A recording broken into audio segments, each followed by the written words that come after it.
Arahato Samma Sambuddhassa. Namo tassa bhagavato arahato samma sambuddhassa. Namo tassa bhagavato arahato samma sambuddhassa. Good morning, everybody.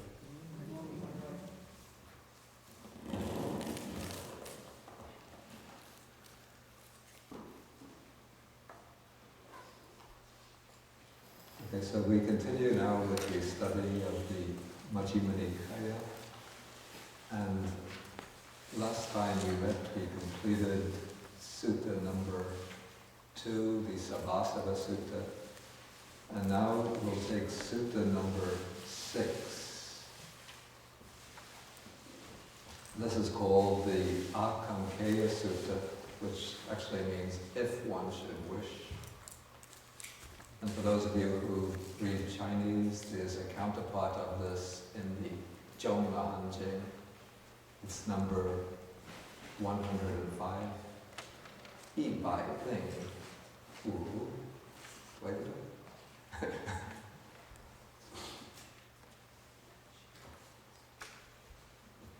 Okay, so the sutta begins again when the Buddha is living in Savatthi, in Jeta's Grove. And then in this version, the Buddha begins by addressing the monks and emphasizing the need for the importance of the observance of sila, which is here translated as virtue, but it actually means virtuous conduct. That is conduct that is in accordance with the rules of discipline, and particularly emphasized here is the discipline of the Patimokkha, which is the fundamental code of monastic rules.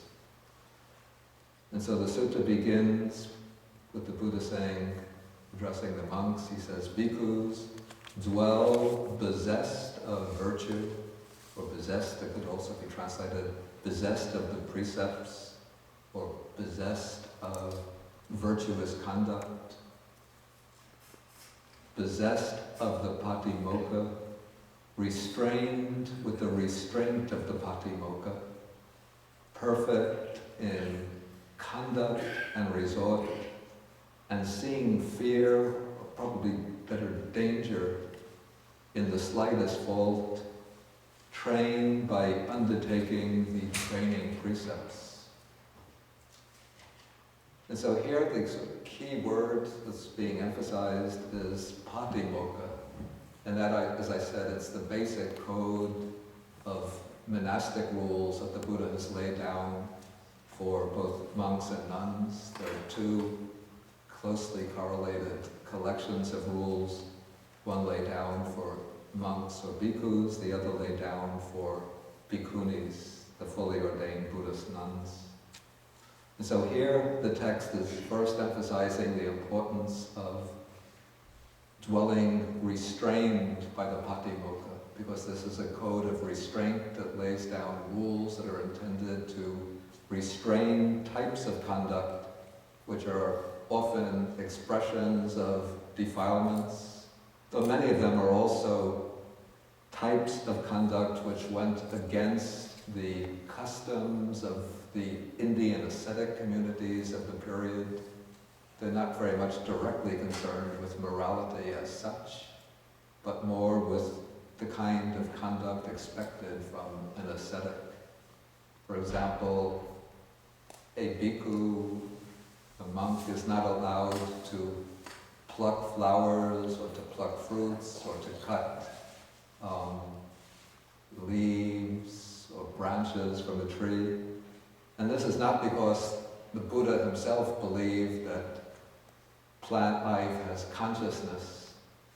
Of course, according to the Buddha, there's no break of the first precept by a layperson or by a novice monk if they pluck flowers, pluck fruits, or cut down trees or plant life. But in the Buddha's time, there was a widespread belief that amongst the common people, that plants have some kind of life faculty. And so when they found that Buddhist monks were sometimes cutting down trees, breaking branches off trees or plants, people complained to the Buddha, and so out of compliance with the prevailing norms of the period, the Buddha laid down this rule for the monastic order.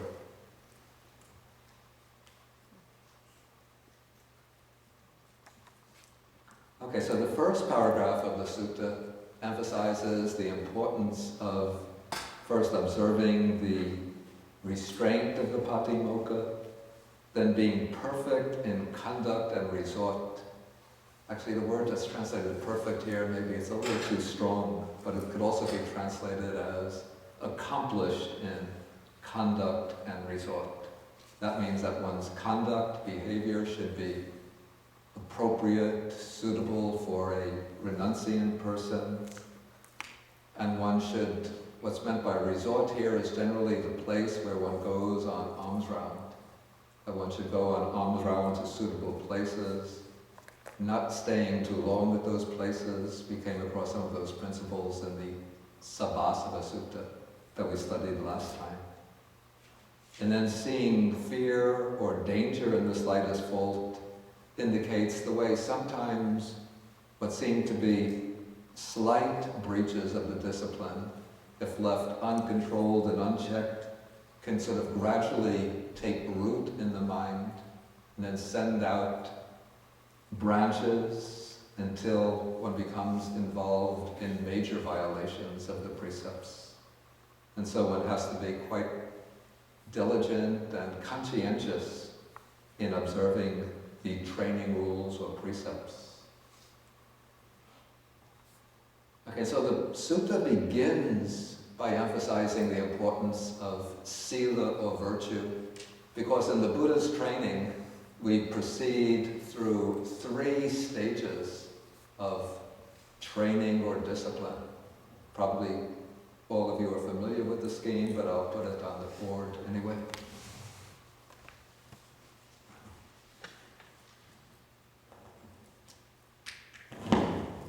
Seems I'm restrained not only by the restraint of the patimokkha, but the restraint of this microphone. Like a dog that goes every place with its muzzle, I have to go around with it.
Okay, so the Buddhist training is divided into these 3 primary stages.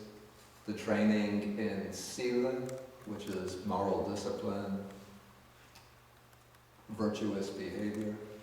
Then the training in samadhi, which is usually translated as concentration, that is collecting the mind, learning to focus the mind, to unify the mind. Then this is accomplished through the training in what is called samatha, which means the stilling or quieting of the mind. And then the 3rd stage of training is the training in panya, which is wisdom. And then that is accomplished through the practice of vipassana, or insight meditation. And so in the refrain, which is going to be repeated in each of the paragraphs of the sutta, we'll find that the entire threefold training is referred to. And so, if we go to paragraph 3, we'll just put aside the opening sentence, which expresses the wish, but we can see the threefold training being indicated as the method to achieve each of these aims or wishes that a monk or any practitioner might have. So first, let him fulfill the precepts. That indicates sila, the training in virtuous behavior. Let him be devoted to internal serenity of mind. The word that's translated as serenity here is samatha. So that is the practice of stilling, quieting the mind in order to achieve samadhi, deep meditative absorption. And then the text says, let him not neglect meditation. And the word that's translated meditation here is the Pali word jhana.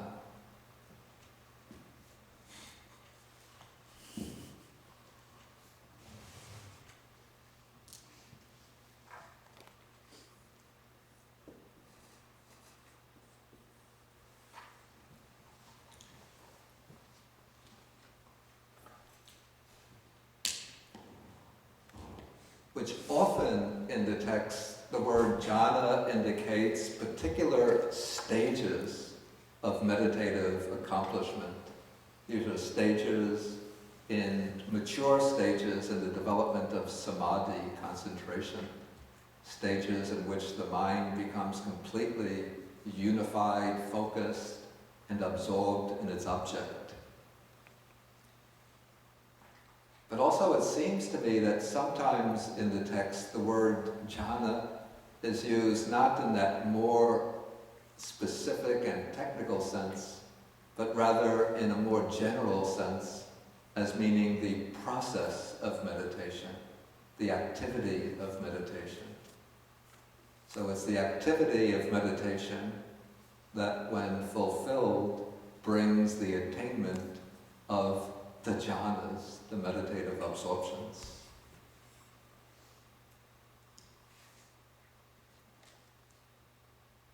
And so we could see both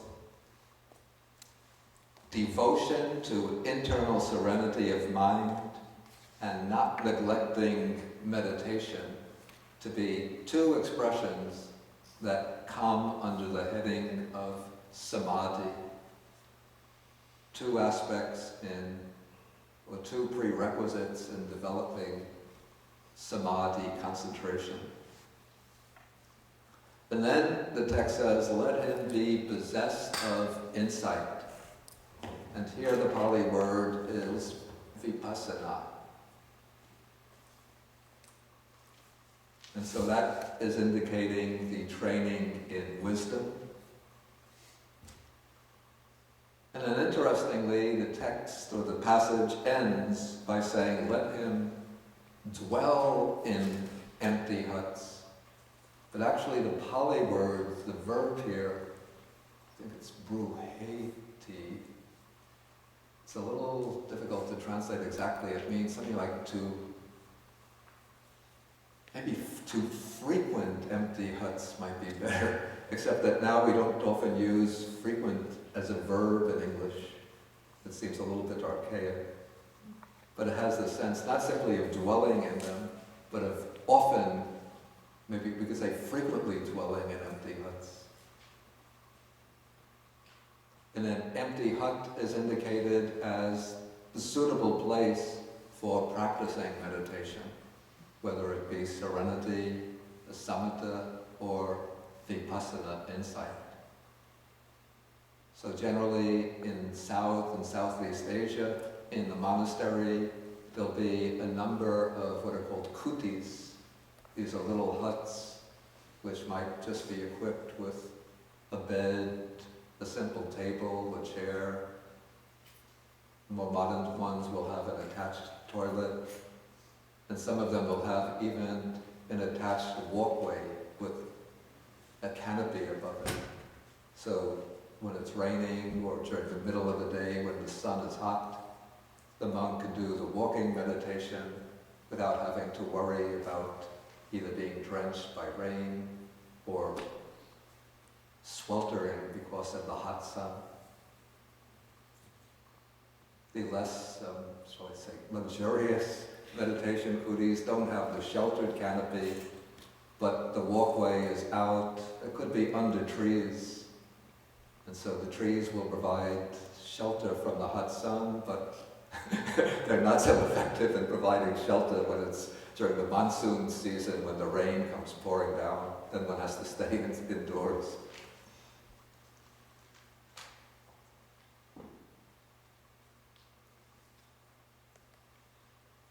Okay, so now this is a repetitive passage that will come at the end of every one of the paragraphs of the sutta. And so based on this framework of sila, samadhi, panya, moral, virtuous behavior, concentration, wisdom, the Buddha is going to show how a monk or any aspirant can fulfill any of his virtuous wishes. And we see here that there'll be, as the Buddha often indicates, a gradual deepening of the types, or a gradual deepening or a gradual elevation of the types of things for which one might wish.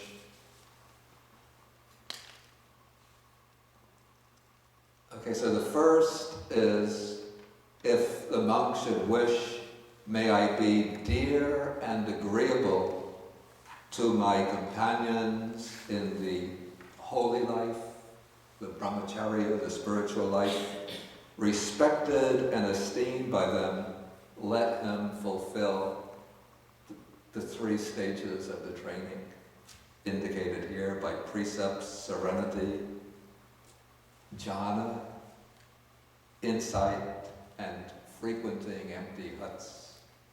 So the first, this is a somewhat worldly wish, though of course it's a natural wish which can be wholesome if it steers one in a wholesome direction. Since when one is living together with other monks, nuns, or practitioners in a monastery or meditation center, one wants to have friendly relations with them based upon mutual appreciation and mutual respect.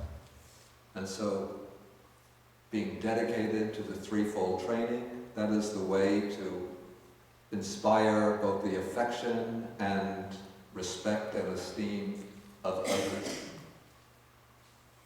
So the Buddha begins with this, probably in order to show how the observance of the threefold training is necessary as a basis, a foundation for establishing harmony and cooperation and mutual appreciation, mutual admiration amongst his ordained disciples.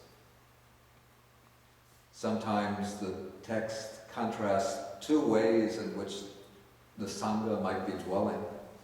The undesirable way, it said, is that the monks are engaged in arguments, quarrels, and disputes, wounding each other with the knives of their mouths. So they use the tongue like a knife or like a sword, speaking angrily and bitterly to others, putting them down, quarreling, disputing. Sometimes it could be over very trivial little points.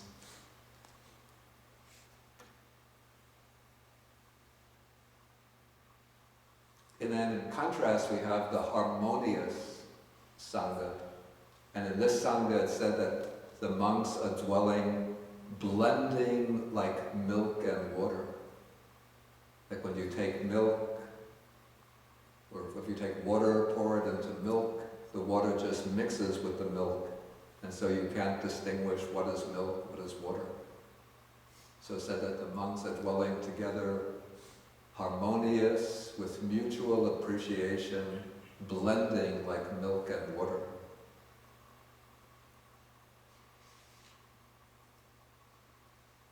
Okay, so this is the first wish that can be fulfilled through the threefold training. Then we come to the second. Again, this is a little bit worldly.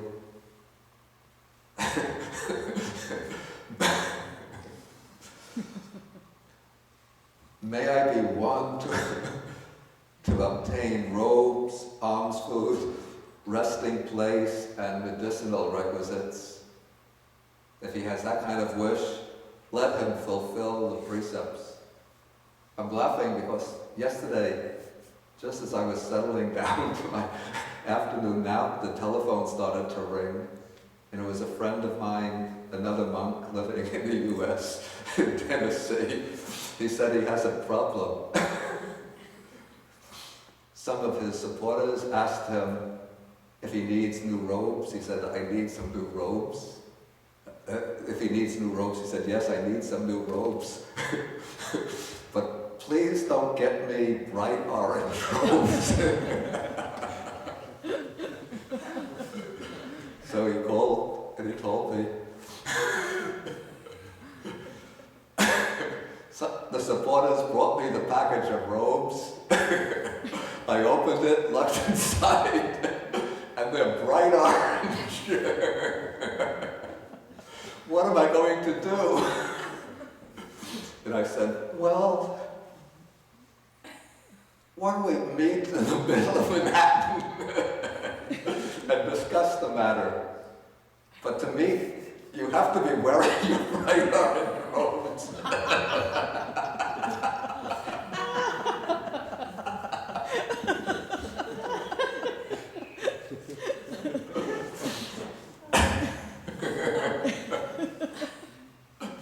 Then I was thinking to call him and say, hello, this is Nashville Fire Department. The neighbors were telling us they were seeing some bright orange flames coming out the window.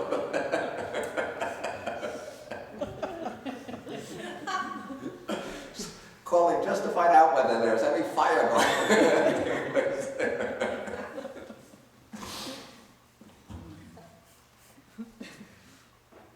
Anyway, I'll have to call him back this afternoon and tell him maybe I could arrange for him to get on Oprah Winfrey. Only if he wears the bright orange robes.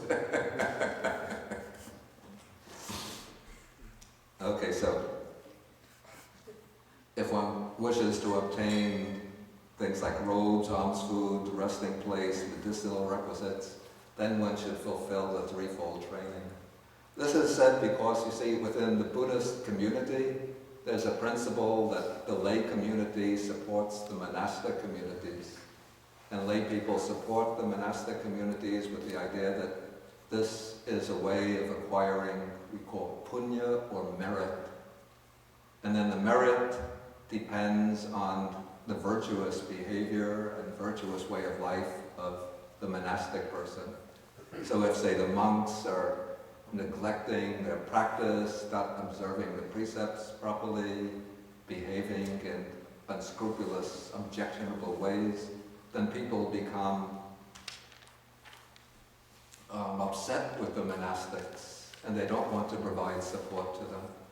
But when the monastics behave properly, when one can see that they're diligent and upright, then people want to make offerings to them.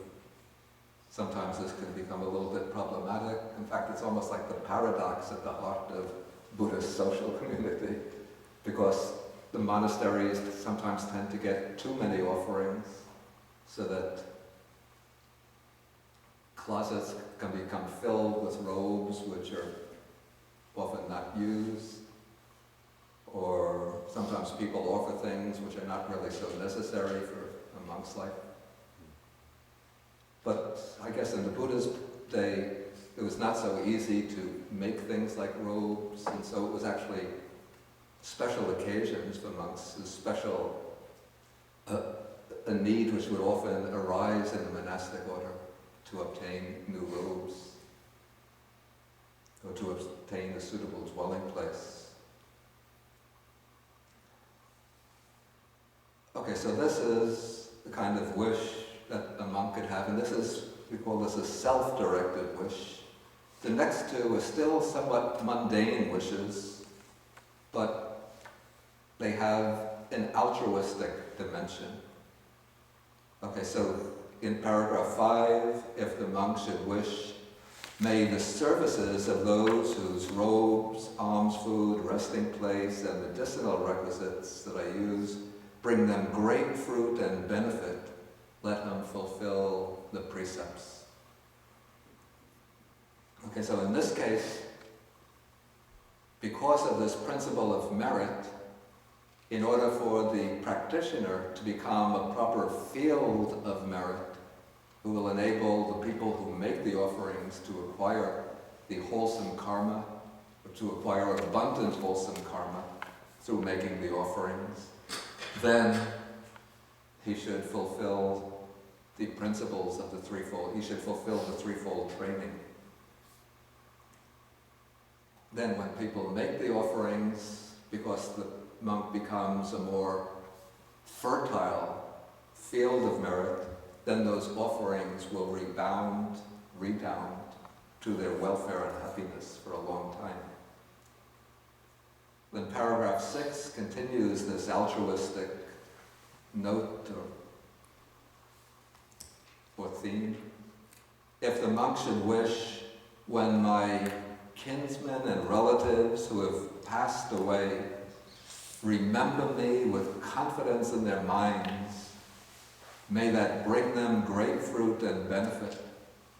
Okay, this might seem a little bit strange to a Westerner who's not familiar with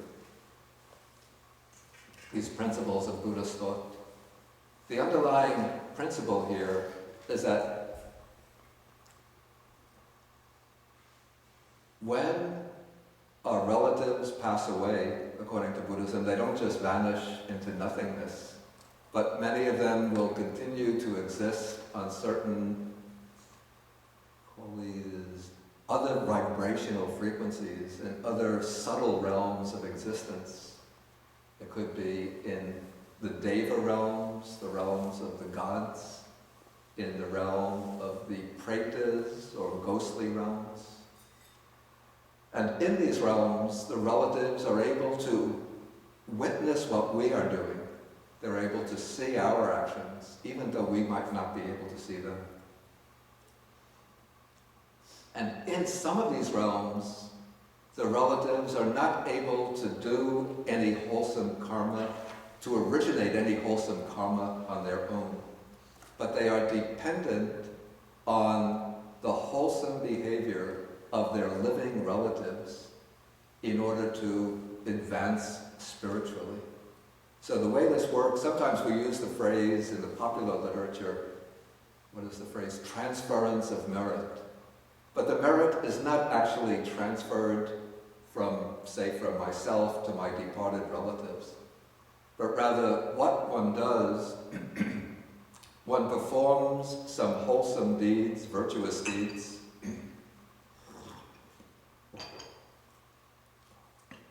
and one makes the wish in one's mind, may this merit be shared by my departed relatives. May they witness my good deeds, and may they rejoice in these deeds.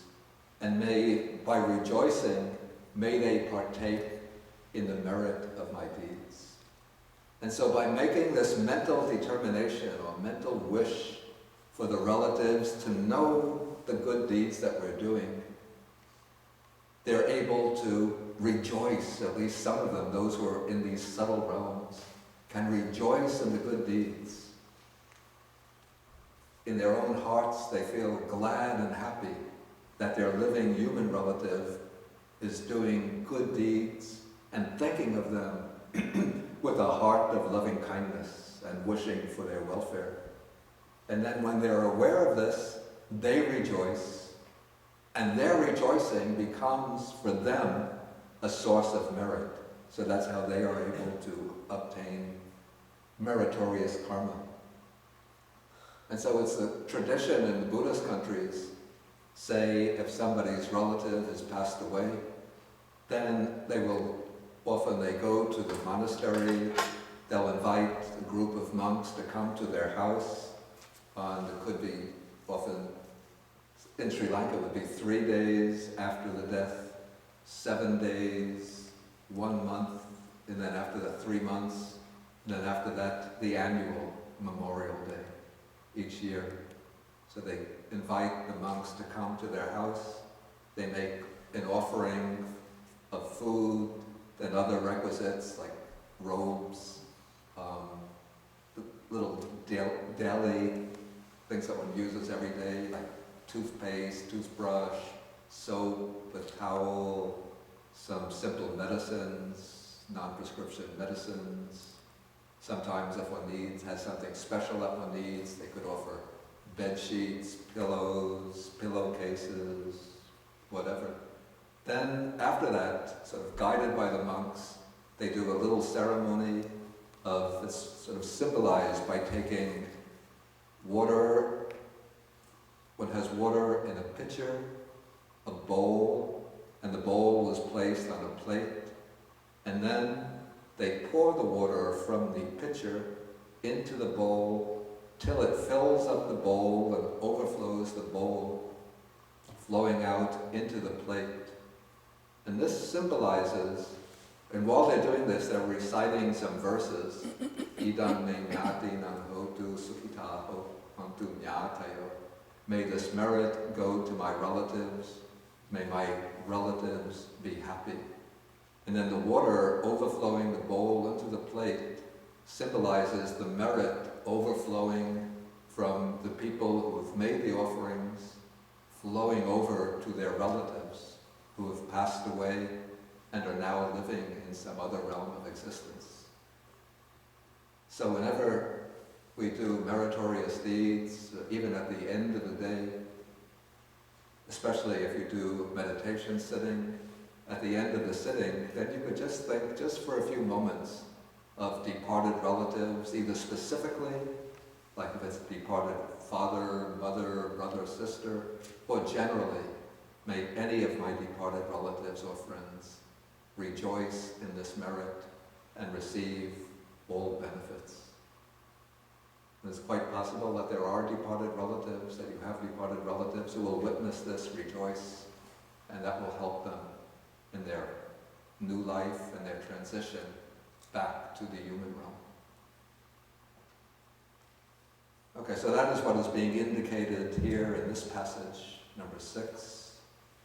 Because when one observes the precepts, practices meditation, develops insight, then one acquires the merit, and one offers that merit, or one invites the departed relatives to rejoice in that merit, to think of one with trust, with confidence, with joy, and then that will bring them great benefits. Okay, then the Buddha says, the monk might wish, may I become a conqueror of discontent and delight. Here, discontent means becoming upset, becoming dissatisfied. For example, becoming dissatisfied with having to live maybe in the forest, just in a simple hut, having to go on alms round every day, missing out on the pleasures, and the worldly pleasures and enjoyments. So that is discontent. And often when that arises, if it becomes very strong, then it will lead the monastic person to disrobe and return to the worldly life. Then the opposite of this is what's called delight, but this is not the spiritual delight, but this is the tendency of the mind to be seeking delight in, you might call, worldly enjoyments. So maybe, say, since in the monk's life there's not much entertainment, so the monk might be thinking of what kind of food he's going to get with the meal offering that day or the next day. Or if he gets thinking, how can I get beautiful robes? How can I get a nice, instead of having this little bamboo hut out in the forest, how can I get a nice solid cottage with 4 or 5 rooms?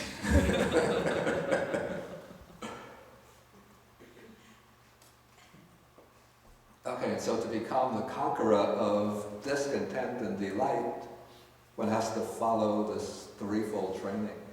When one follows the training diligently, then one begins to experience an inner happiness, an inner joy, which stays with one. It becomes a kind of footing, like an island that gives one a foothold, and that will support one amongst the tempestuous currents of worldly desire.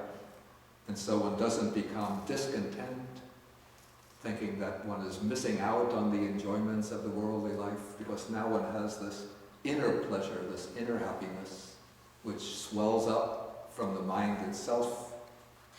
And because one has access to that inner happiness, the mind doesn't dwell upon the prospect of indulging in worldly delights. And so in this way, one conquers discontent and delight.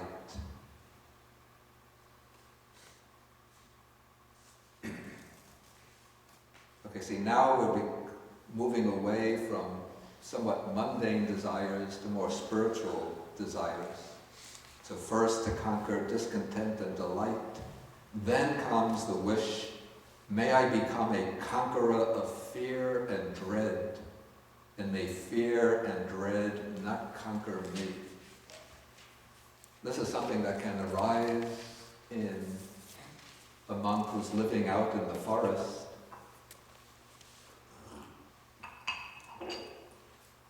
Because when one is living in the forest, it could be far away from others. Even if one is living in a monastery with huts spread out in the forest, one can have fear of wild animals. I guess in India in the Buddha's time, the forests were quite thick, so there would be animals like tigers, leopards, bears, hyenas. And then the mind can project all kinds of wild ideas. So sometimes if the wind is blowing, and then the branches are rustling against one another, one gets the fear, the tiger is coming to get me. The leopard has come. And then in ancient India, in the Buddhist time, and even in Asia today, there's a widespread belief in ghosts. And I mean, I've known mature, highly educated monks in Sri Lanka who still believe in ghosts, even Westerners. And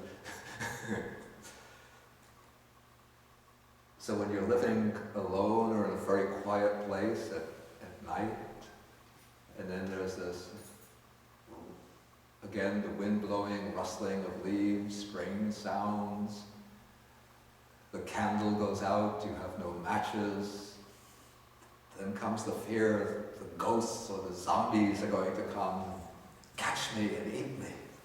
And then of course, the monks will be familiar with the stories from the Pali commentaries, which talk about how these, we call them yakshas, these terrible, ferocious monsters come and they eat up monks living alone in the forest.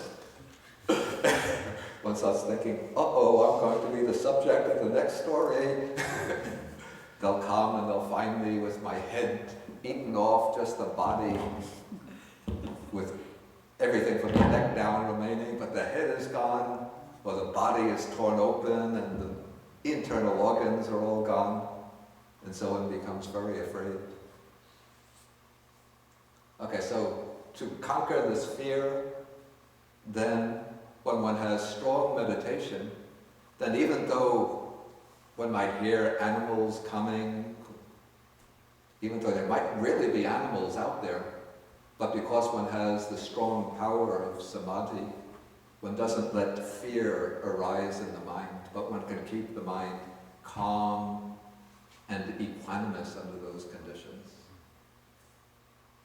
And sometimes it's said that those monks who have strong power of samadhi, particularly if they have developed strong metta and karuna, loving kindness and compassion, they can dwell even amidst the wild animals, and the wild animals have just no thoughts of harming them, of injuring them.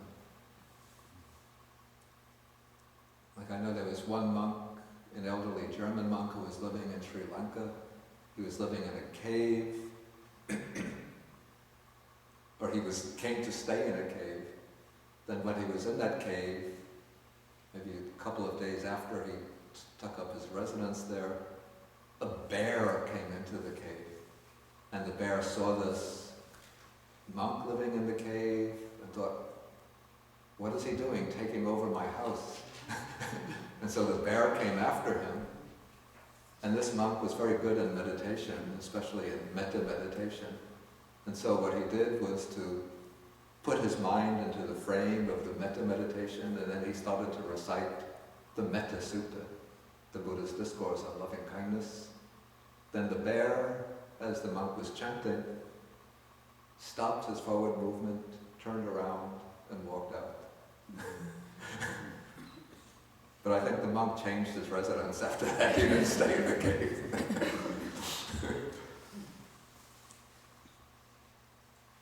Okay, so when one fulfills this threefold training, then one is able to overcome this fear and dread.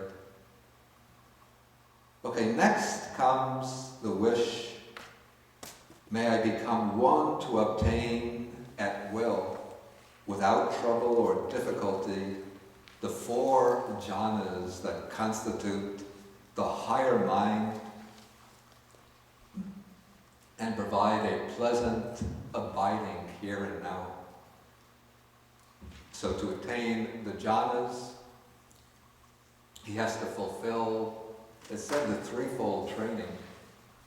Though actually, to obtain the jhanas, one doesn't actually need the training in vipassana itself, since just the training in samadhi or in samatha is able to lead to the jhanas.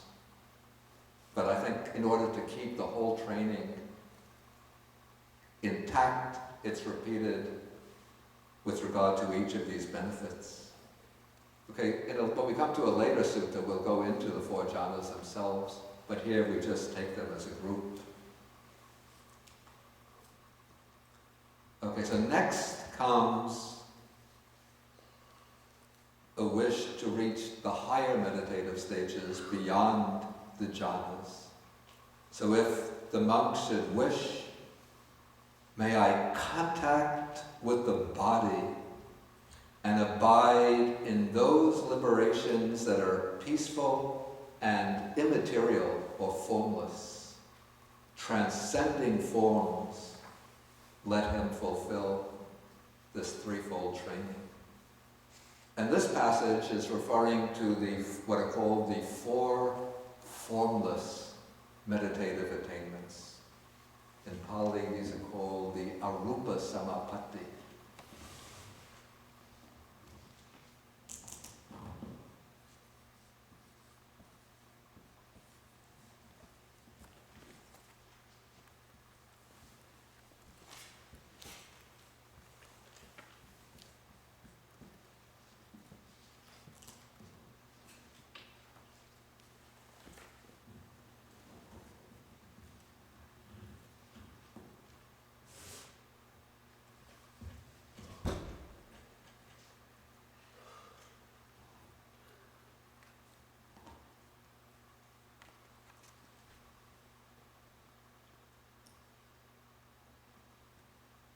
Okay, so the 4 jhanas are sometimes called the 4 rupa samapatti. That means the 4 attainments with form, because they're based on some kind of, usually it's a visible form as the object, some kind of bright light, bright image.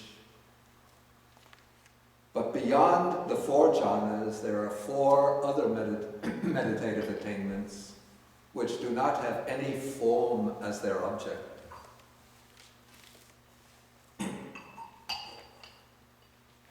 These are refinements in the development of samadhi. You've come across these, I'm sure those who have read suttas extensively, you've come across these several times.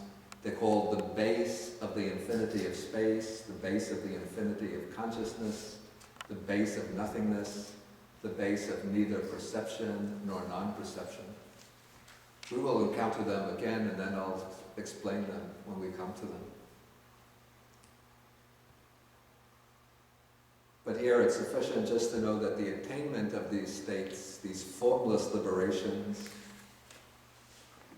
depends especially on observing the precepts and fulfilling the training in samadhi. And when they're called liberations, this has to be taken in a qualified sense. They're not liberations in the sense that they, by themselves, bring liberation from samsara, from birth and death. But rather they're called liberations because they liberate the mind temporarily from its connection to material form. And if one masters these formless meditations without developing wisdom, they will lead one to rebirth in the formless realms. There are realms of existence which correspond to the formless meditations. And so one who masters the formless meditations without developing insight or wisdom will tend to rebirth in the formless realms, which are very peaceful, very long-lasting, but from the Buddha's point of view, they are not in any way the ultimate goal.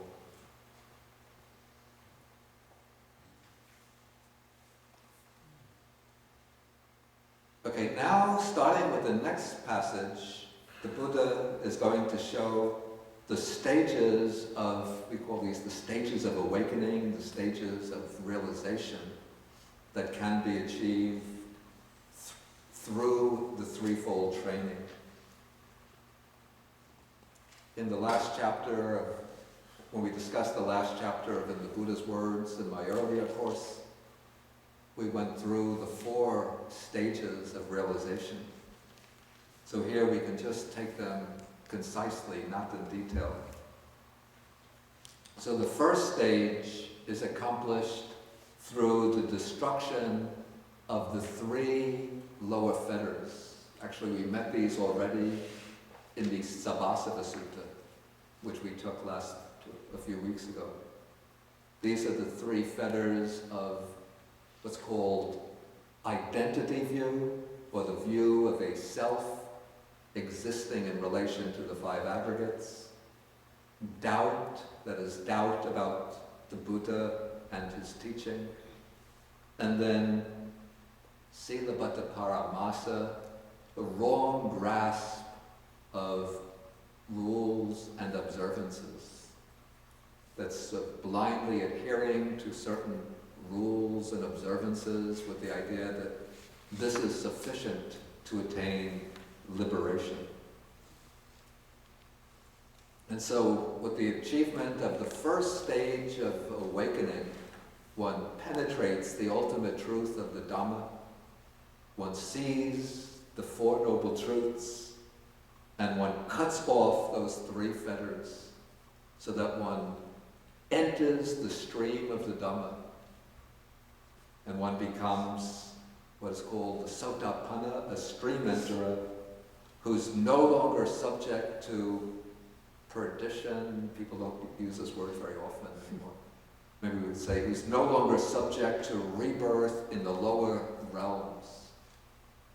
The stream enterer can no longer be reborn in the 3 lower realms, the hells, the animal realm, or the realm of the pretas, the tormented spirits. He's bound for liberation and heading for the full enlightenment. And then other texts say that this kind of disciple has no more than 7 rebirths, either in the human realm or in the celestial realms, and then will make an end of dukkha, of birth and death.